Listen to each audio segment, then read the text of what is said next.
Hello welcome back to Amali by Nasni. അപ്പോൾ ഇന്ന് നല്ല സൂപ്പർ സോഫ്റ്റ് ആയിട്ടുള്ള ഒരു ടീ കേക്കിൻ്റെ റെസിപ്പി നോക്കിയാൽ ഒരു പൈനാപ്പിൾ ടീ കേക്കിൻ്റെ റെസിപ്പിയാണ്. അപ്പോൾ അതിന് വേണ്ടിയിട്ട് ഒരു കപ്പ് മൈദ എടുത്തിട്ടുണ്ട്, 1 table spoon cornflour, 1 table spoon milk powder, 1 teaspoon baking powder, ഇതെല്ലാം കൂടി ഒന്ന് മിക്സ് ചെയ്തിട്ട് മാറ്റി വെക്കുക. ഇനിയിപ്പോൾ എഗ്ഗിൻ്റെ വൈറ്റിലേക്ക് നമുക്ക് 1/2 ടീസ്പൂൺ ഉപ്പും കൂടി ഇട്ട് കൊടുത്തിട്ട് ഒന്ന് ബീറ്റ് ചെയ്തെടുക്കാം. ഇതൊന്ന് ചെറുതായിട്ട് ബീറ്റായി വരുമ്പോഴത്തേക്ക് നമുക്കിതിലേക്ക് പൗഡർ ഷുഗർ ഒരു 1/2 കപ്പ് കുറച്ചായിട്ട് ആഡ് ചെയ്ത് കൊടുക്കാം. ടോട്ടൽ വേണ്ടത് 1 കപ്പ് ഷുഗറാണ്. എഗ് വൈറ്റിലേക്ക് 1/2 കപ്പും എഗ് യോക്കിലേക്ക് 1/2 കപ്പും ആണ് വേണ്ടത്. അപ്പോൾ എഗ് വൈറ്റിലേക്ക് ഒരു 3 ബാച്ചായിട്ട് പഞ്ചസാര ഇട്ട് കൊടുത്തിട്ട് നമുക്കിതൊന്ന് നല്ല സ്റ്റിഫായിട്ടൊന്ന് ബീറ്റ് ചെയ്തെടുക്കാം കേട്ടോ. അപ്പോൾ ഈ ഒരു എഗ് വൈറ്റാണ് നമ്മുടെ കേക്കിന് നല്ല സോഫ്റ്റ്നെസ് തരുന്നത്. അപ്പോൾ ഇത് നല്ല സ്റ്റിഫായിട്ട് ബീറ്റ് ചെയ്തെടുക്കാനായിട്ട് നോക്കാം കേട്ടോ. അപ്പോൾ ഇതിൻ്റെ കൺസിസ്റ്റൻസി എന്ന് പറയുന്നത് ഈ ഒരു പരുവാണ്.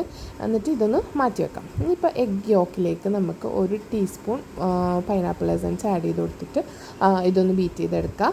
ബാക്കിയുള്ള 1/2 കപ്പ് ഷുഗറും കൂടെ കുറച്ചായിട്ട് ഇട്ട് കൊടുത്തിട്ട് ഇതൊന്ന് നന്നായിട്ട് ബീറ്റ് ചെയ്തെടുക്കാം കേട്ടോ. അതായത് ഈ ഒരു ഡാർക്ക് യെല്ലോ കളർ മാറിയിട്ട് ലൈറ്റ് യെല്ലോ കളർ ആവുന്നവരെ ഇതൊന്ന് ബീറ്റ് ചെയ്തെടുക്കാം. അതാണ് ഈ എഗ് യോക്കിൻ്റെ ഒരു പരുവം എന്ന് പറയുന്നത്.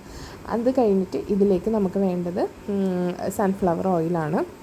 അത് ഞാനിവിടെ ഒരു 3 ടേബിൾ സ്പൂൺ എടുക്കുന്നുണ്ട് കേട്ടോ.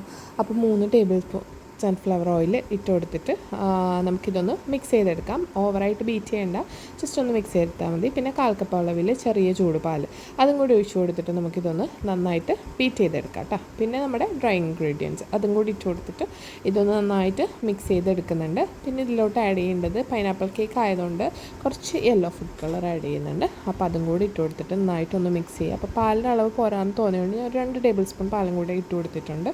അപ്പോൾ 1/4 കപ്പ് തുടങ്ങി 1/2 കപ്പ് പാൽ നമുക്ക് ആഡ് ചെയ്യാം കേട്ടോ. അപ്പോൾ ഇതാണ് ഇതിൻ്റെ ഒരു കൺസിസ്റ്റൻസി.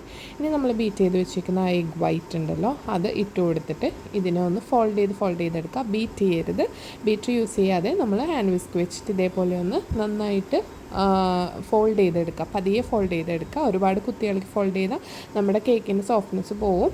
അപ്പോൾ ഈ ഒരു കൺസിസ്റ്റൻസിയിലായിരിക്കണം നമ്മുടെ ഈ ഒരു ബാറ്റർ ഇരിക്കേണ്ടത് കേട്ടോ.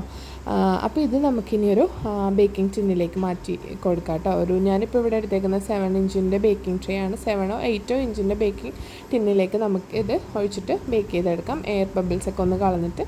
ഞാനിപ്പോൾ ഇതൊരു 180-ൽ ഒരു 45 മിനിറ്റ്സ് ആണ് ബേക്ക് ചെയ്യാനെടുത്ത ടൈം എന്ന് പറയുന്നത്. അപ്പോൾ എല്ലാവരും ഒന്ന് ട്രൈ ചെയ്ത് നോക്കാം. നല്ല സൂപ്പർ സോഫ്റ്റ് ആയിട്ടുള്ള നല്ല ടേസ്റ്റി ആയിട്ടുള്ളൊരു പൈനാപ്പിൾ ടീ കേക്കാണ് കേട്ടോ.